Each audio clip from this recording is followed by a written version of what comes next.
What's up guys, this is Teddy. Welcome to my YouTube channel. This video I'm going to be talking about a 6-step real estate listing presentation script that I use when I go on my listings.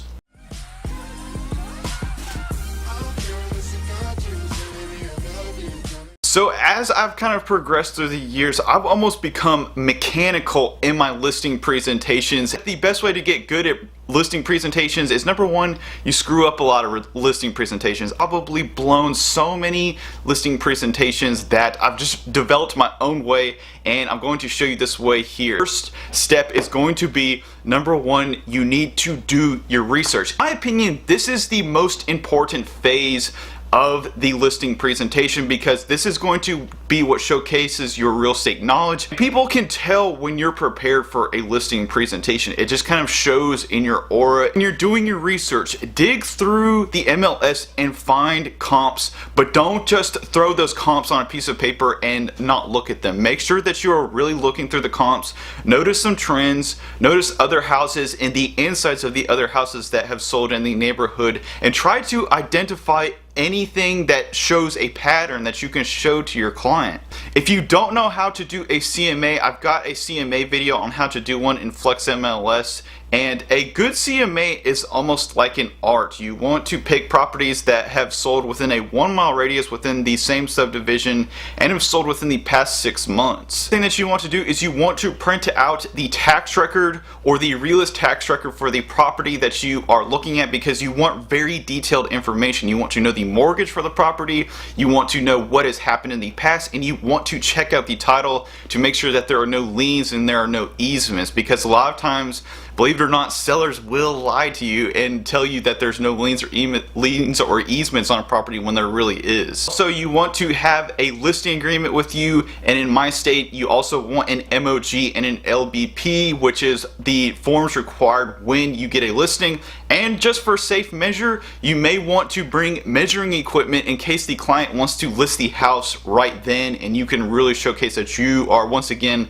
fully prepared to take on this listing. So you've got everything prepared, you're ready to roll. The next thing that you want to do is you want to show up for the listing 15 minutes early, and you want to start checking out the comps that actually sold in the property that you have in your CMA, because it shows a lot. Once again, if you actually took a look at all those properties, you know what they look like and you kind of know very in-depth knowledge. I recommend showing up 15 minutes early, because if you show up on time and you kind of give off the vibe that you're frazzled and you're nervous and you just showed up right then, once again, people can tell that, and that could actually cost you the listing appointment, as sad as that sounds.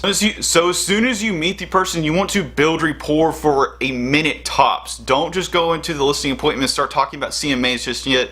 Make sure you ask them, be like, how's your family? You know, what have you done for the past few days? Something along those lines to build rapport. Next thing that you want to do is say, well, let's take a look at the house and see what we have here.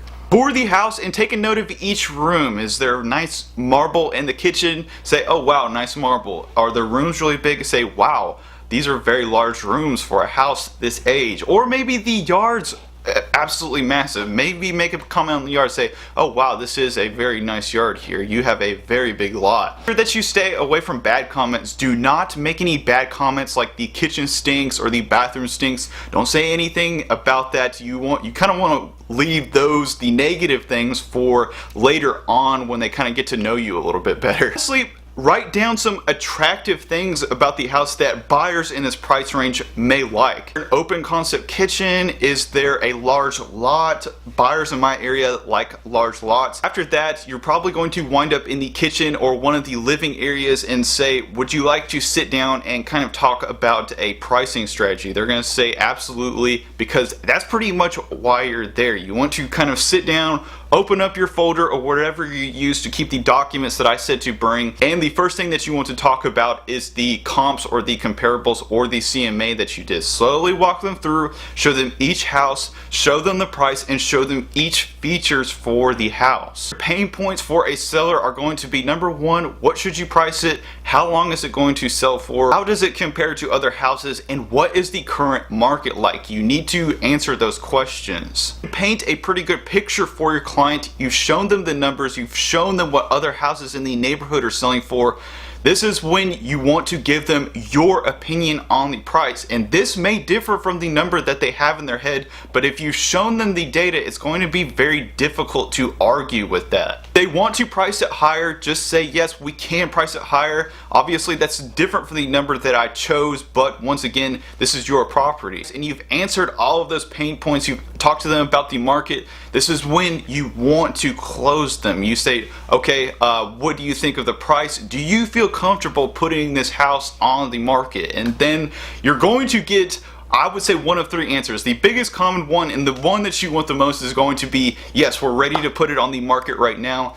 And then I say something along the lines of, would you like to sign the paperwork electronically, or would you like to sign the paperwork physically? Because I have the documents right here. If you can get them to sign it physically, that's even better, but many people want to do it electronically, so always make sure you give them that option. Two is, this is very common with expireds and FSBOs, is we're going to interview other real estate agents. This isn't a death sentence, and I always think when you're prospecting expireds and FSBOs, this is going to be 100%. You're going to have to deal with this question.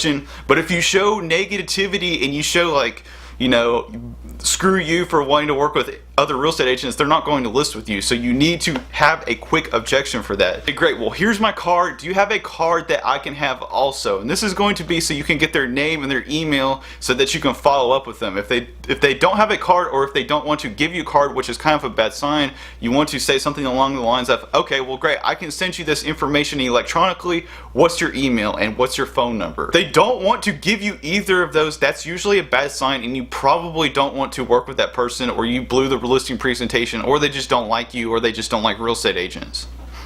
All of those are very possible and do happen all the time, I'll be honest with you. One's kind of wishy-washy is, we're still thinking about it. Now, you very well may have done great on the listing presentation, but you may have not pre-qualified enough, and you've kind of walked into a situation where they just kind of, number one, they want your information. Maybe they are really thinking about it, or maybe they are thinking about working with other real estate agents, but they're not telling you. The next thing that you want to do is you want to go back to, well, here's my card. Do you have a card that I can have in order to follow up with you and send you this information electronically? Once again, if they're not willing to give you their email or their phone number, you probably are not going to be the agent that they're going to use. But if they do give it to you, make sure that you follow up with them. The follow-up game is another big game. You always want to follow up with somebody enough to the point where they know your name and they kind of know who you are, so that you can ultimately go back to working with them. But once again, when you've got the we're thinking about it, that's almost like a median point between yes and a no. You just don't know, and the best thing that you can do is just follow up. But anyway, that's my video for today. I hope that you guys enjoyed this. If you did, make sure to hit that like button, make sure to hit that subscribe button, and as always, thank you for watching.